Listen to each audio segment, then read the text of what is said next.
What's up guys, Lou here, back with another video, and today I have a very special presentation, a quick presentation.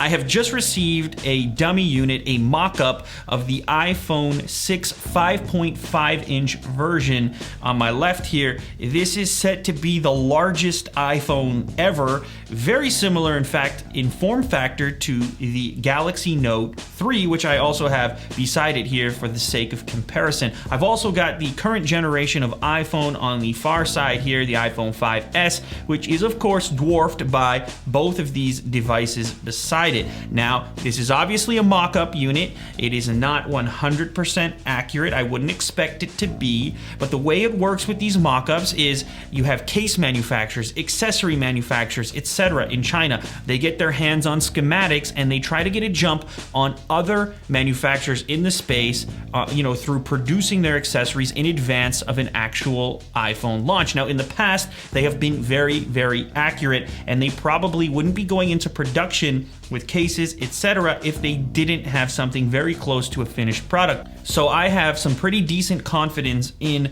a 5.5-inch iPhone gracing the stage at an upcoming Apple keynote near you. Anyways, what does this mean? What can we gather from a 5.5-inch mock-up? Well, a few things. First of all, the biggest change for your average iPhone user, if they choose to go in this direction, is going to be one-handed operation. With a 5.5-inch device, one-handed operation takes a major hit, especially if you don't have giant hands. I think I have average hands, and as you can see, I'm going to have to shift to reach the top edge. The intention here is really to use two hands, hence the word phablet that people have been using for a while now to describe phones that are larger than phones but smaller than tablets.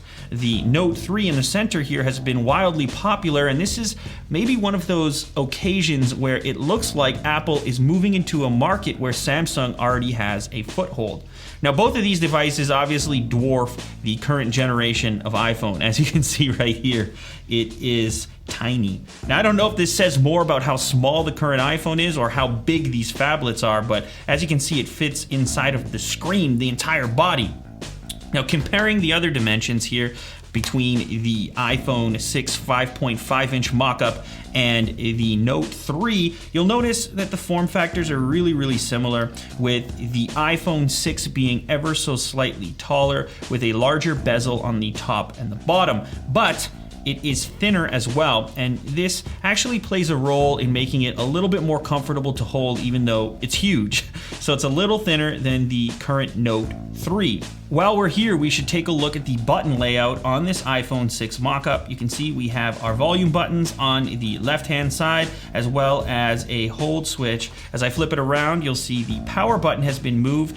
As with other large devices, putting it on the top causes some very difficult reach problems. So they've put it on the side here. This is where your thumb will likely rest when you're holding the device in a regular fashion. The SIM card tray will probably be in this location right here.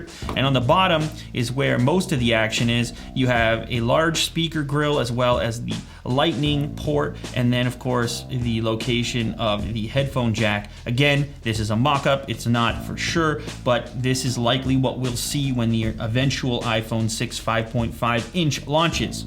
On the back of the device, you'll see it has this gold finish here, gold-ish, champagne gold, just like the iPhone 5S. It'll of course be available in different colors. You have this new antenna layout. This is just painted on for the purpose of this mock-up model, but many leaks are pointing in the direction of a very enlarged antenna layout. The camera protrudes a little bit, which is also kind of an issue for some users, and the flash has changed into this circular flash. Not sure yet if it's going to be the two-tone style, the double flash that currently exists.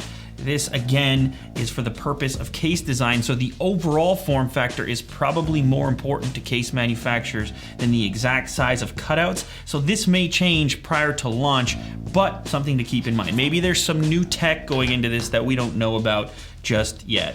On the front, we have our standard home button / fingerprint reader. which is the exact same, of course, as the 5S. And then on the top, we have a speaker, some sensors, and a forward-facing camera. Of course, if you compare the fronts here, you'll notice you have that extra sensor there. Not 100% sure what that is. Again, it's a mock-up. So anyways, there you have it. It's always pretty cool to take a closer look at these things and, of course, attempt to predict what the next iPhone just might look like. And interestingly enough, it seems at this point it's going to look a lot like the Note 3. So if you've held one of those before, you probably have a pretty good idea of what a very large iPhone will feel like. Of course, lacking the stylus here. I know that Steve Jobs was very against styluses, so we probably won't see one of those on an iPhone or iPad anytime soon. All right, guys, that wraps up this quick little look. Thanks as always for watching. If you guys enjoyed this content, please make sure to leave a thumbs up down below. If you are interested in seeing more of my videos, make sure to subscribe to stay updated. Thanks as always for watching, and I'll catch you on the next episode. Later, guys.